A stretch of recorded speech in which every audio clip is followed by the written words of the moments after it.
Hey, if you're joining us on DharmaDen Sessions page and you want to see the first half of this episode, go to my channel. Click right below, and you can see it from the beginning. Just, I I mean, what are you gonna do at a certain point? There was no retreat. What am I fly home? I would have I've thought retreated, and we'll talk about this later. I've not finished a gig before. Yeah, But I'm out there with a friend, and one of the hard things too is it's so fun to work the road with a buddy. Yeah, but my spirits were pretty low. It's not fun when one of you is bombing and the other one's getting standing ovations because that's in front of their fans. Yeah. They're carrying her off like the mayor. We did, when her shows usually got in good though, like we're about 10, 15 minutes in when A, they had washed the taste of me out of their mouth. And B, the sun had gone down. It truly, because when the sun is out and not really even setting, because the shows are starting like 5. The first show was at like 5. It just feels like you're some guy at a park. Yeah. Has nothing, there's no show businessy to it. No. You're just some guy.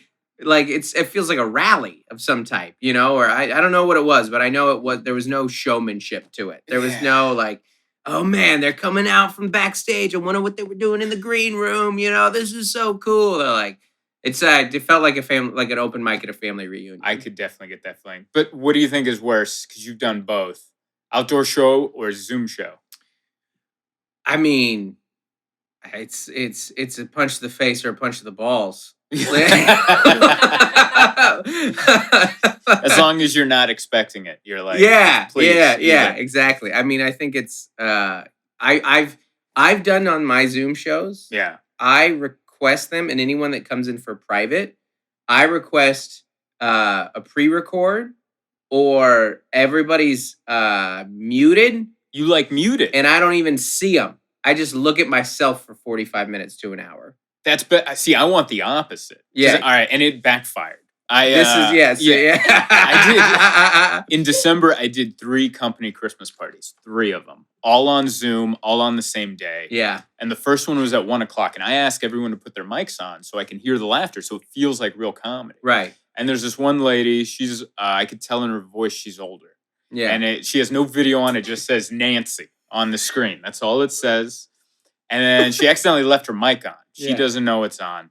I'm doing my show. It's going okay. And then I hit a punchline. Yeah. And everybody laughed. And there was this millisecond of like, this feels normal. Yeah. This feels like comedy. Everything's good. And as soon as the laughter dies down, Nancy, who doesn't realize her mic is on, just goes, I don't know how much more of this I could take. I got to get to Costco. And you're like, you and me both, Nancy. Yeah. And then everyone, that got a bigger laugh than what I just said. And then so now Nancy buried you mid-show. And had no clue she did it. She was just yelling to her kids or whoever, like, I got to get to Costco. What's this guy yammering about? And I just remember there's a special feeling of bombing on Zoom because you're bombing at a place you pay to live at. Your own house. Like I've bombed at venues in San Diego that I've never gone back to. Yeah. I'm like, that was a horrible experience and I'm never stepping foot in that restaurant. Yeah. Cut out whole genres of food that I won't eat at. And then and you're like, but this is where I eat my home food. Yeah, this is where I cook my food. And eat it and just watch TV, enjoy my life. And you're like, yep, this is where it happened. This is where Nancy got me. Yeah. And it's just I have a whole PTSD of the whole state of West Virginia because of a bomb so bad. But yours is in your home. Like if someone says West Virginia, I'm like, to be fair, that's in your home. I feel like most people in the country feel that way about West Virginia. I think everyone's got it. Damn it, they're so close and yet so far. Well, that's part of the reason that I mute everybody. Well, one, I have massive control issues. Okay. Biggest laugh from the wife so far. Yes. But I can't. I feel like it's I can't chance because I can't chance them not laughing when the punch happens. Yeah. Because now the whole show is derailed. Right. So I would rather be like, oh, you guys can't hear the laughs anyways, or I can't hear them. I don't know. I'll give you some cues. I'll smile along. I'll kind of laugh, tell a joke, use some of the tricks. But when you tell a joke on a Zoom and it bombs, I can't get into the next thing. I just have to. You're doing too many saves. I don't want to do. I don't want to have Zoom shows saves. Yeah. Yeah. And the timing is very clunky, right? Course. Like it's like their laughs buffer before they come to you. Yeah. And then you're also bombing in their living room. That's what's also hard about seeing their footage. Yeah. You're like, oh, I'm also disgracing your home. I think it's the similar thing. I'm disgracing your home. Yeah, I think it's a similar vibe on the Zoom show to some of the outside shows, particularly during the day, is all the mystique is gone. Yep. And I don't think we realize that until, we've had to do these other type shows where you want there to be some mystery to your job and how it's like when I go see a concert, I'm like, oh man, what are they doing? When are they going to come up? And and the lights go dark and then they come out or like when they reference the band that before, or they call out to the city that you're in, all that stuff that just makes it entertainment and show business. I mean, they were been on like if somebody invited me to a Zoom comedy show, I was like, I just supervised 4 hours of Zoom school with my kids, which is way funnier than the comedian, by the way. I haven't told you this. Last week there was a kid on my daughter's Zoom, first grader, who started out of nowhere going on this rant about how coronavirus is the Chinese fault. 6 years. 6 years old. 6 years old. It's like, have you even heard of Wuhan before all this? I was dying. I was like, this is the funniest thing I've ever seen right here. And you can tell she's just repeating what her father yells. Absolutely. Yeah. She's like, because some guy ate a bat in China because they call that food out there. It was spectacular. And so you have no chance against that. No. You can't follow that. You can't top an unwoke 6-year-old. How do you top? You can't on a list of things you can't top. You're like, well, she's going to be headlining every club that I can't get back into after all of this. She's going to be there on the Fridays after Stormy Daniels sells out the Thursday. Before Steve-O comes in to finish the weekend. Oh boy! At least we lost Dustin Diamond. Yeah, so that guy won't be taking weekends. I can't. And then you can't get mad because then it's Jake the Snake and Mick Foley. So we all complain, and then something that you're like, I mean, I would go see. There's some, but what is that about our heroes from childhood taking weekends away from us? That is such like a bittersweet. Yeah. You're like, oh, good. Oh, yeah, that sucks. Yeah, no, I hate all non-comedians, being in there. Like, oh, come on, this is I can't believe this is our space. Right. But then, if Sean Kemp went on a spoken word tour, I'd be like, I'm going to go watch, and you take all the 8 clubs, buddy. Yeah, you take them all, and I'm buying all the tickets. You were talking about bombing 13 shows. We hung out on one of my worst nights in comedy. It was earlier in the day. We were doing a show in San Francisco, but before I could even get up to that show, I bombed at a car dealership. And then I came up to bomb with you at a very great show that just wasn't great that night. Yeah. And then that night, premiering was me bombing on America's Got Talent. You had a hat trick. You had a bomb hat trick. It was a bomb. I bombed at a dealership. I bombed live in person at a show that should have been great. And I bombed on national television in front of, I don't know, the country, entire country. And that one was a fake bomb. Like they edited it to be a bomb. Yeah, so you can go watch the set on YouTube and see what they put together. But they set me up for failure. I went on at the end of the night of a 4-hour taping. And I went out there and they booed me immediately. Right. They did the joke they asked me to do, which was my cat joke. Right. And I went out there, I'm like, there are any cat people here? And everyone, boo! I saw a fat guy in an Oxford shirt put his hands up, boo! And I'm like, I've bombed before, but I've never had anyone boo like I'm playing for the other team. I mean, who's that anti-cat? Yeah. This is a group of people who all had their firstborn killed by cats. Right. It's not like he booed and then did a big shot of Flonase. He's not allergic. He just booed.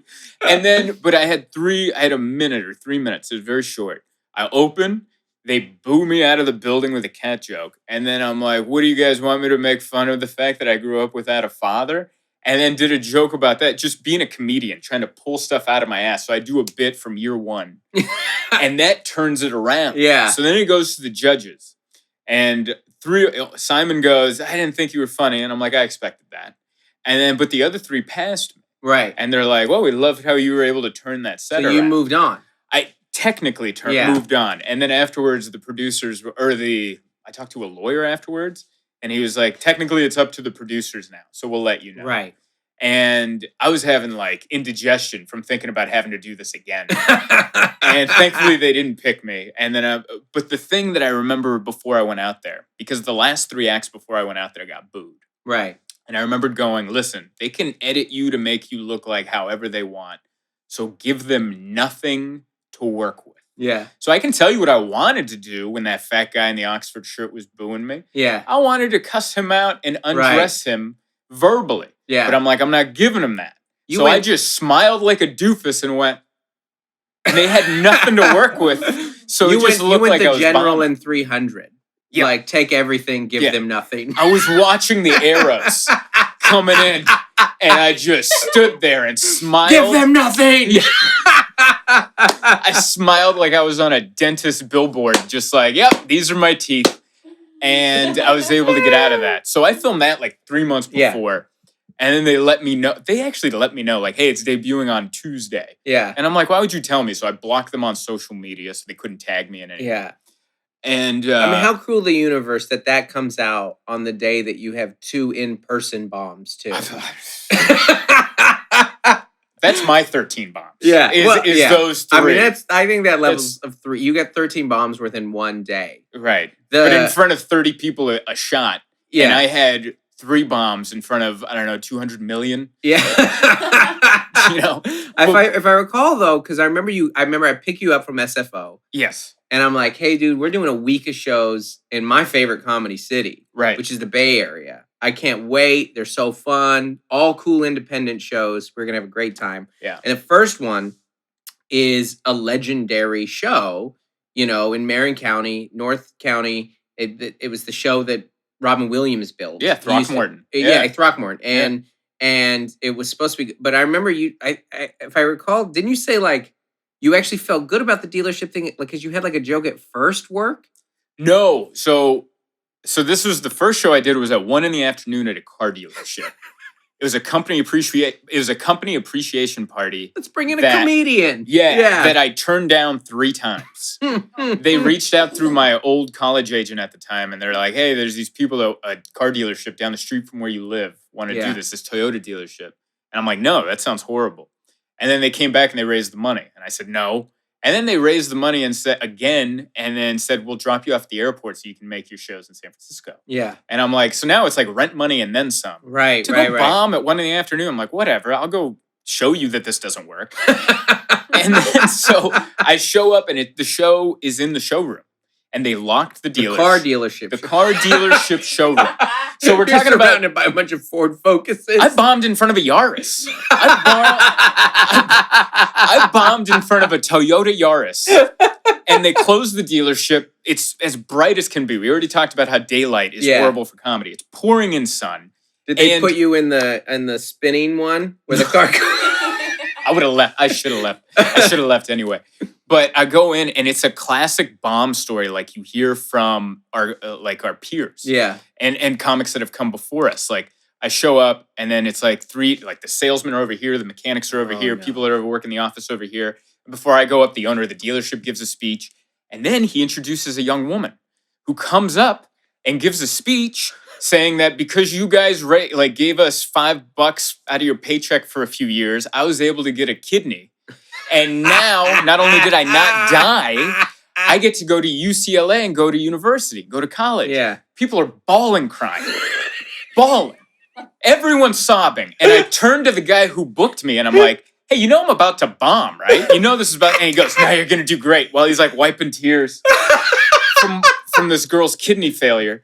And then I go up and I'm like, what do you open with? We've heard that. Yeah. You're like, oh, so-and-so died. Let's have a moment of silence. And now a comedian. Yeah. And then this is just what happened. Then I go up and I thought it was a genius idea.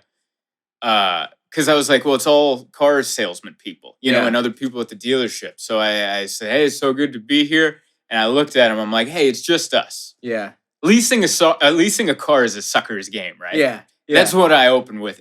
You could have heard a pin drop. And then instead of stepping back from it, I dug in. Yeah. So I'm like, right, you know, it's like 3,000 down, then 300 a month. After a couple of years, you're looking at like 10 grand for a car you don't own. Like, it's a sucker's game. We can just be open about it, right? Right. Still nothing. And I'm like, oh boy. And then it went like the only laugh that I got throughout the entire thing was from the mechanics, the parts shop. Because I was like, yeah, I used to work at a mechanic shop. You guys sure love those VIN numbers. Yeah. Place erupts. It erupts. And then I'm like, oh, is this where I turn them? And then I realized that was the only joke I had about VIN numbers. Yeah. And then I went right back to bombing. And what made it worse is while I'm bombing, there's customers coming up and jiggling the doors, trying to come in. And I see the look in these soulless salesmen's eyes, like, that's my commission out there. Oh my god! And I would turn to him and go, you have to come back later. I'm still bombing. And they gave me nothing. And the only victory I had was at the end of my set. I closed my set by going, listen, I don't know what to tell you. That this was as horrible for me as it was for you. But at least we can all look around this room and know we're all living our dreams. And then they laughed until they realized I was also talking about them. And then they stopped laughing. And that guy drove me to the airport and didn't say a word to me. And the guy who booked me, the one that's like, was so excited. He's like, you're going to do great. Because he was a fan. He was a fan. And I quickly changed that in a matter of 60 minutes. Yeah. And then he dropped me off at the airport. And then I showed up to San Francisco to bomb with you. Yeah. And then I turned off my phone because that's when AGT was airing. Yeah. And then you and I just drank White Claws in the hotel until it was a new day. And watched David Tell. And David Tell saved Watch everything. somebody not bomb. We'll watch someone not bomb. My next bomb story is the same heart of that story, which is I had a bunch of people uninterested and they're being stand-up. Yeah. That's what these shows are. They turn into hijack shows. So it was this Gig Salad / which is just this, it's a gig website, and it was kind of a corporate. And it was for a electrical outlet or electrical power cord company. That's what they did. They make power cords. All different kinds of power cords. Long ones, short ones, clear ones, ones that sparkle. And that's the joke that I did. I go, you guys are like the bubblegum shrimp of power cords. Big hit. All right. Big hit. Bombed for an hour straight after that. Now, this gig was outside, catching a theme here, at the dude's house. Like in Escondido, not far from here. And I had to bring and set up my own sound equipment. And he was like, hey, how about we do it where like you're here and they're here. And what separated us was a pool. So I bombed in between. People were 50 feet away from me.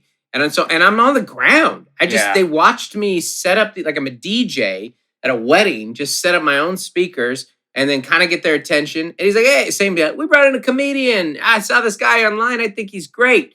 You know? And I'm just like up there fantasizing about grabbing the speaker and jumping in the pool. Yeah, just taking it.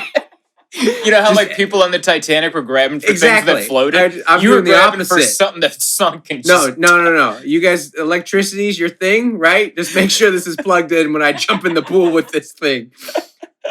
And at the end, the guy wouldn't make eye contact with me while he gave me the money. Oh my God. He did like one of these, and it was only like $300 too. Right. That's pretty early on. Yeah. $300. So I take the $300, put it in my pocket, and then I go tear down my own equipment. Like I'm cleaning up my own murder scene.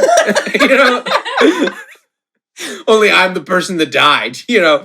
And I just take it, and I have to make 2 trips. I have to go lug it up this hill and then come back down and then grab the other speaker and just shame walk.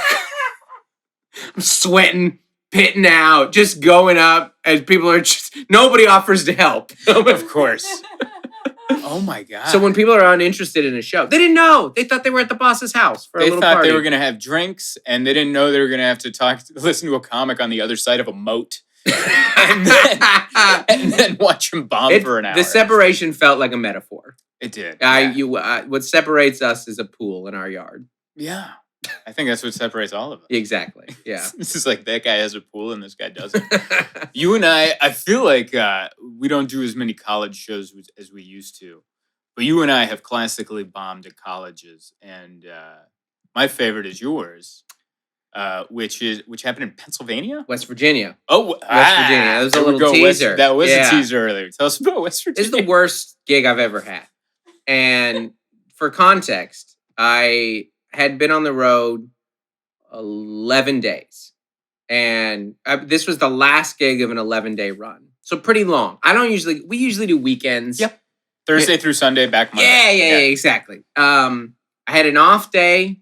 I'd been doing pretty fun shows, done some clubs and some private ones, and made a decent amount of money. Was feeling pretty good about myself. Had an off day in Columbus, Ohio, which routed. A couple weeks before, I had a cyst removed. Okay. So I had an open wound that got infected from the hotel bed. Oh. So I wake up on Tuesday morning to drive 8 hours to West Virginia, and I'm sick. I have an infection. Now I'm real sad. And I'm real sick, but I just got to go get this one last check, right? And then I'll go home. And I get there at this college, and it's your classic college gig, but we are in the sticks of West Virginia. Yeah. I didn't have reception for an hour in driving into the gig and an hour out driving out. So one stoplight town, nothing there. I can't find. It's always hard to find where the gig is on the campus too. Yeah, there's never a sign. I get there and it's the cafeteria type setup, classic big, and there's nobody there. There's one table of girls studying, and then there's two guys kicking a soccer ball. These guys, those two groups will remain in these motions for the duration of my comedy set. This soccer ball will not stop being kicked. These girls will not stop studying in the front row. That happens at 6:30. I'm doing that thing where you try and talk them down on your time. Have you ever done that? Yes. Where the contract says 60, so you're like, all right, like 45, 60. 45. And then 44 and 39 seconds, you're like, that's enough. And they're like, yeah, an hour. They just keep saying that. So like an hour. And I was like, okay. So I get up and the show's supposed to start at 6:30. The last class gets out at 6:45. So it's a stupid model of. So I'm like, I'm up there. It starts a little late. I'm up there for like 5 minutes. Bombing's not even the right word because there's no one to hear the bomb. There's this group of girls here and the soccer ball in the back. I'm just kind of talking into nothingness. Yeah. But people start coming in and there starts to get like a little bit of a stir. There's a buzz because people are ordering their food far away from me, but I can hear it. So it's starting to get loud. And my mind's like, oh, well, maybe they'll come sit down and they'll have a show. And then it'll be the last 30 are going to be banger. I'm going to get them by then. I love that you're still being optimistic. And then it takes two turns. One, I look down at the girls and I say something to them. And I've tried to talk to them a few times. And I go they go, why do you keep talking to us? I go, well, we're at a comedy show here, and you guys are kind of talking and kind of ignoring me. And they go, we didn't ask for this. Oh, and they're not wrong. They're not wrong. The worst heckles are when they're not wrong. That's exactly it. They had no interest. They're like, what I'm doing in this space on a college campus makes more sense. We're in a cafeteria studying for our college education. What are you doing? Yeah. And so what happens is that goes so poorly and everybody recognizes that like a mob mentality starts forming. And I start hearing heckles from the back. Oh, God. The only thing I had really heard before that was the sandwich lady who would fully shout her orders every time. It would just be like, Melissa, turkey on rye. And that would happen every 20 seconds. Every 20 seconds, and I remember I would hear three of them, and I'd be like, another minute went by. Yeah. And then I'm like doing the math in my head. It's like, I only have to hear that 180 times. I don't know if that math checked out. But Okay, so I start to hear the mob turning on me. Right. It's getting more negative. Starting to hear little boos. Right. Starting to hear like, this guy sucks. Starting to hear a couple you sucks. You know, like a girl tells me, she's like, do you have any jokes about dogs? And I tell the one dog joke I have, which is kind of anti-dog. And I was like, well, that was a mistake. You loser. Yeah. But it's dog. Okay, I got something. I'm in so deep. And I'm trying to do anywhere. That's the mistake is that I tried. Yeah. I should have just sat down, monologued, gotten out of there, did just broadcast to the hour. I do a thing where I ask people their names, to like make fun of their names or say, oh, I'm trying to do something. And I go, what's your name? And he goes, D. I go, what? And he goes, D's nuts. There's a dramatic movie-like beat. And then an eruption. Ah! People are standing on chairs. Got him. These nuts. Like they're like jumping. People are jumping all around me. And starting to chant at me like these nuts. Oh, got him. They're flipping out. Like you're talking about like the biggest laugh on the Zoom. I mean, the whole mob, everybody was united in that moment against me. This is like in Iraq where they pulled down the statue of Saddam Hussein and then everyone lost it. This is that. Yeah, the guy threw the ball up and did a bicycle kick with the soccer ball. Yeah. Just where everybody was celebratory. It was a big moment, all right? I looked down at my clock. I'm at 17 minutes. I owe them 43 more minutes of comedy. Might as well have been 43 years. Yeah. I put the mic in and I go, I don't need this. And I walked out to their boos, like shoving me out the door. I remember thinking, get to your car quick. They're going to follow you. Oh, like I had this sense in me that they were going to come after me and continue just with to tell me how terrible I was. Yeah. I go an hour, radio silence. And then my phone is, I have calls from my agent, and then I have to take a call with the dean. The dean was mad at me. It was like, what do you mean you left? It's like, there's like, you're a professional comedian. This is supposed to be your job. You never had a rough gig before. I was like, there was no show there. Yeah. There was nothing. And he said the weirdest thing. He goes, I hope you have a lot of pillars under you because you just burned this bridge.